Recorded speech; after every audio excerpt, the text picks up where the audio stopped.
family and friends. We're here to do another episode of Cooking with Katheryn, where I am cooking through my mother-in-law Katheryn's recipes that I inherited from her in this sweet little box right here. And today we have a special recipe, one that I was a little bit hesitant to make, but who knows, maybe it'll be good and it'll surprise me. So let's go into the box. Okay, we're still in bread. So we made the biscuits, and the next one in this is called fried cornmeal slices. But my mother-in-law, I don't know if you can see that, at the very top she wrote fried mush. So we'll see how this one comes out. Okay, fried mush. I don't know what quite to think about this recipe, but we're gonna give it a go and do the best we can to make it just the way it says on here, so it'll be delicious. All right, Mom, I'm gonna trust you on this one that this is a good recipe.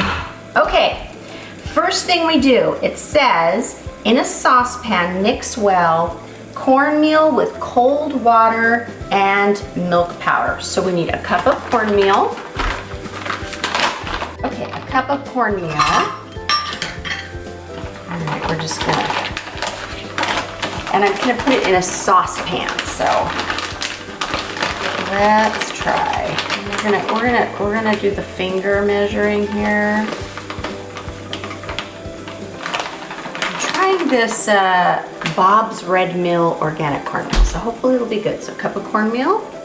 We're gonna put it in a saucepan, and then it says add 1 cup cold water and milk powder. So the milk powder is 1/3 cup non-fat dry milk powder.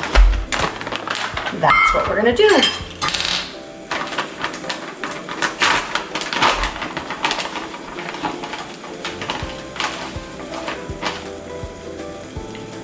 Milk. And now 1 cup of cold water, which I have here that I've had ice sitting in. Let's see if it's exactly a cup. Okay, it looks like it's good. I'm gonna pour it into the saucepan and stir in. So I've gotta mix that. I forgot a mixing spoon. That I will have to get. Let's see. Here we go.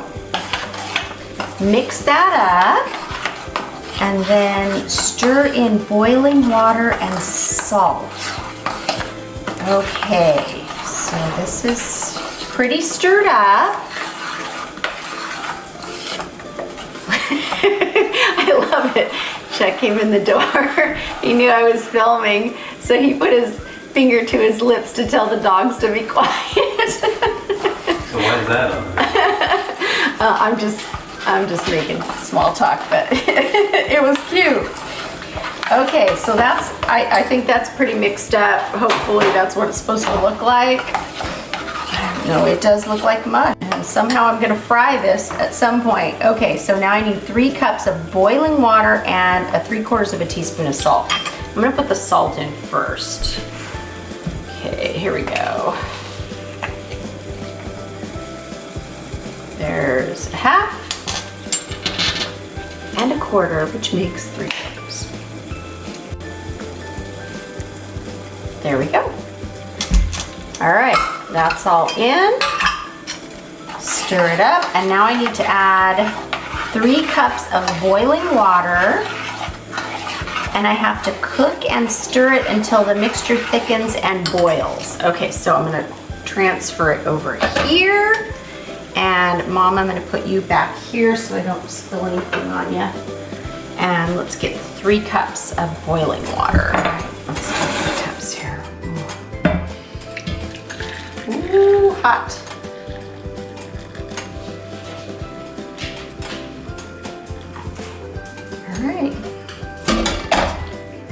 All right, let's put that in. Let's see, I'm gonna turn that.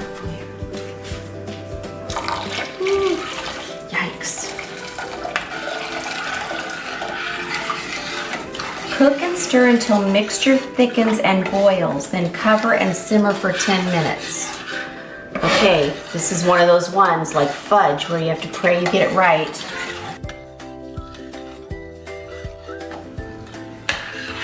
Okay, it's finally starting to thicken up a little bit. I'll show you. It looks to me like cream of wheat, but made out of corn.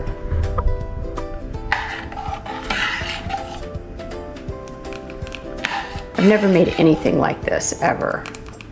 I mean, I've made cream of wheat before, but I've never made anything that I'm gonna like put into another pan and then let it get cold and then fry it. I'm gonna be honest, it does not smell good.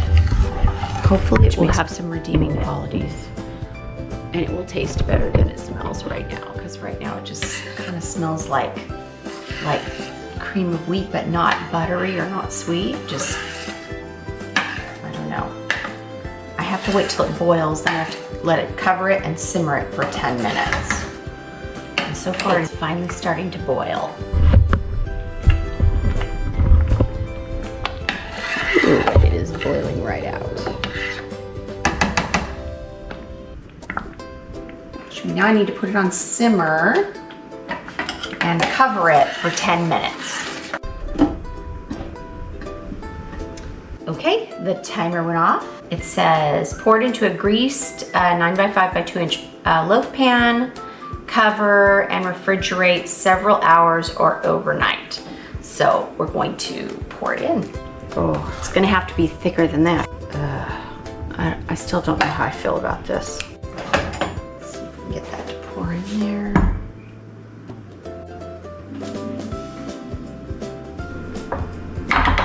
Okay, so now that we've got it poured into the pan, the recipe says to cover and refrigerate it for several hours or overnight. Then it says turn the loaf out onto a cutting surface, and then we cut it into squares. So we're going to take a little break, have a little tea, and wait for this to chill.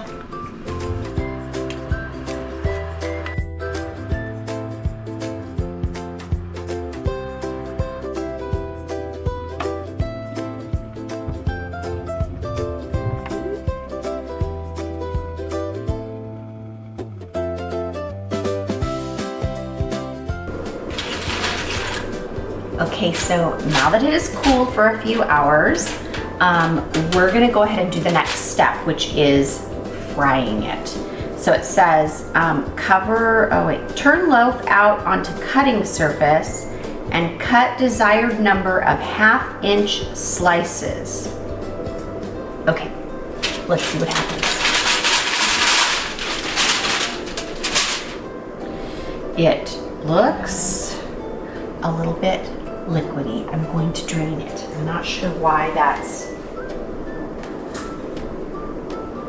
Okay, when they say mush, I'm supposed to turn this out. I'm afraid if I turn it out, it's gonna just explode onto the counter. Oh, there it goes. Okay, coat the slices with flour and then brown them in hot either margarine or bacon fat. We're using bacon fat because that's the best. So I'm going to heat the bacon fat over here. It says 2 tablespoons. I'm hoping the bacon fat makes this actually taste better. Not that I have tasted it yet, but it did not smell the greatest. Oh, okay. It has a gelatinous texture. Okay, here it is. We are going to... Maybe I need a spatula, that would be better. Here we go, let's try this one.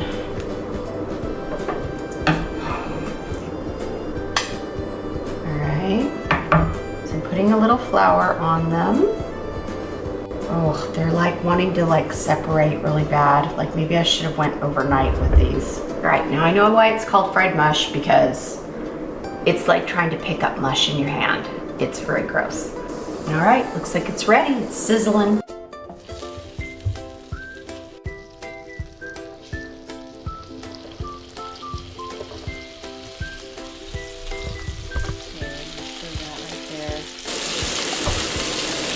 Okay, what does it say about frying them? Brown in a heavy skillet, turning the slices 1 time. so I don't turn them more than once. So I just gotta make sure they're very brown. I'm afraid to turn this. I don't think they're quite ready yet anyway. Show you them.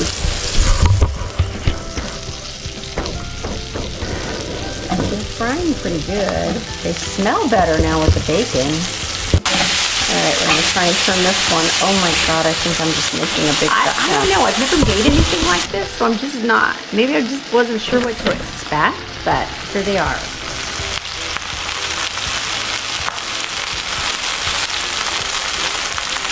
I kind of want them to be like a little crispier. So I'm letting them fry a little longer. And I'm gonna hope that this turns out okay.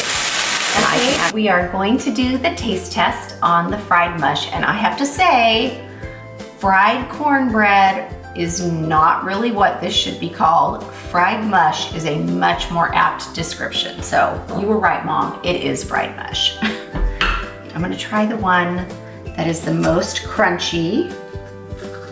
I'm afraid it's gonna burn me, but I'm gonna try it anyway. I'm just gonna use my fingers, it's easier to hold it.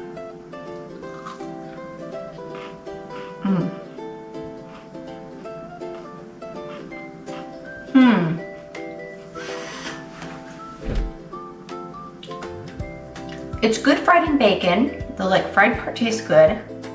It tastes like fried cream of wheat.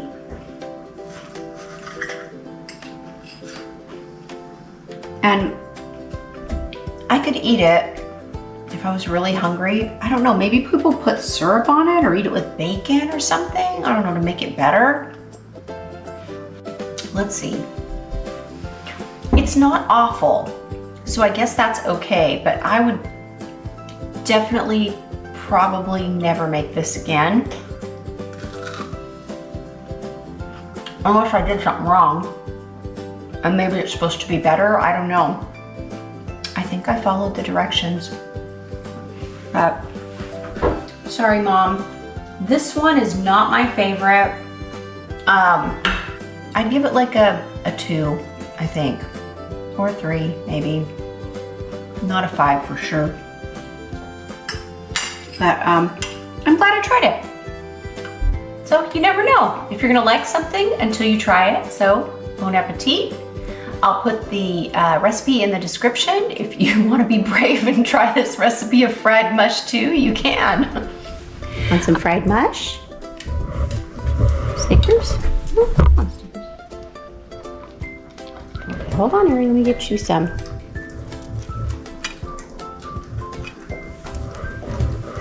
There you go. Well, they like it. She's crunching. The dogs like it. Thanks for watching, and I'll see you when we make the next recipe.